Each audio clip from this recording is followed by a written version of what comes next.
সুপ্রভাত। আবার চলে এলাম সকলের সামনে আমাদের রান্নাঘরে। আজকে আমি তৈরি করে দেখাবো চিলি সোয়াবিন। এই চিলি সোয়াবিনটি তৈরি করতে লাগবে সেদ্ধ করা সোয়াবিন, টমেটো, ক্যাপসিকাম, পেঁয়াজ সব ডুমো করে কাটা, রসুন কুচি, কাঁচা লঙ্কা চেরা, আদা কুচি, ডিম লাগবে, সাদা তেল, soya sauce, tomato sauce, chilli sauce, এদিকে লাগবে গোলমরিচের গুঁড়ো, নুন, হলুদ, স্বাদ মতো চিনি, আর লাল লঙ্কার গুঁড়ো, কাশ্মীরি লঙ্কার গুঁড়ো, টক দই, কর্নফ্লাওয়ার, আর একটু আদা আর কাঁচা লঙ্কা একটু পেস্ট করা।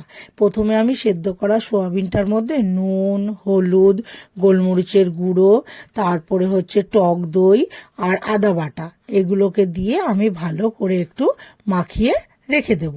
এবার এটা মাখিয়ে কিছুক্ষণ রেখে দেওয়ার পর তারপরে ওর মধ্যে হচ্ছে সোয়া সস দেব, আর আমি ডিম ভেঙে দেব, কাঁচা ডিমটা এবার ওর মধ্যে আমি ভেঙে দিয়ে আর কর্নফ্লাওয়ার দিয়ে ভালো করে আমি ওটাকে মেখে নেব। এবার ওটা যখন, আর কাশ্মীরি লঙ্কার গুঁড়ো দেবো, কাশ্মীরি লঙ্কার গুঁড়ো দিয়ে এবার ভালো করে মাখা হয়ে গেলে এবার ওদিকে কড়াইতে সাদা তেল বসিয়ে দেব। এবার সাদা তেলটা গরম হলে এবার যে সোয়াবিনগুলোকে দিয়ে মেখেছি সব জিনিস দিয়ে, এবার সোয়াবিনগুলো সব দিয়ে অল্প অল্প করে দিয়ে সব ভেজে আমি তুলে নেব।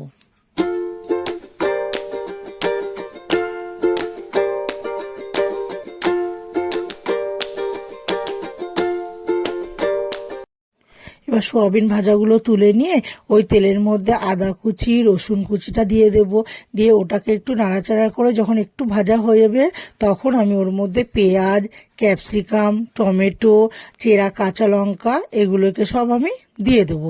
এবার ওগুলোকে দিয়ে একটু অনেকক্ষণ একটু নাড়াচাড়া করব, তবে খুব বেশি ভেজে ফেলবো না, যাতে একটু ক্রাঞ্চি থাকে। এবার আমি ওর মধ্যে পরিমাণ মতো নুন দেব, আর লাল লঙ্কার গুঁড়ো দেব, কাশ্মীরি লঙ্কার গুঁড়ো দেব, দিয়ে এবার এগুলোকে নাড়াচাড়া করে নিয়ে এবার ওর মধ্যে chilli sauce, tomato sauce, soya sauce, এবার এগুলোকে সব পরপর আমি দিয়ে দেব।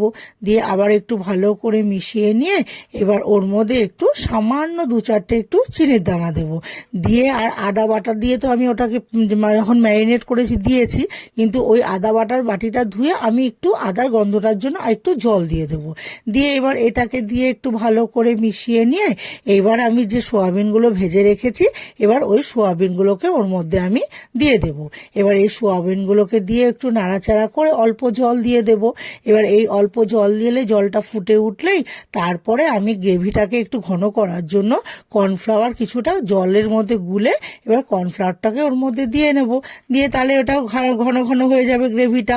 এবার নাড়িয়ে চাড়িয়ে নিয়ে তাহলেই তৈরি হয়ে যাবে আমার চিলি সোয়াবিন। আর এই রান্নাটি যদি ভালো লেগে থাকে তাহলে লাইক করবেন, কমেন্ট করে জানাবেন, শেয়ার করবেন, অবশ্যই সাবস্ক্রাইব করবেন। ধন্যবাদ।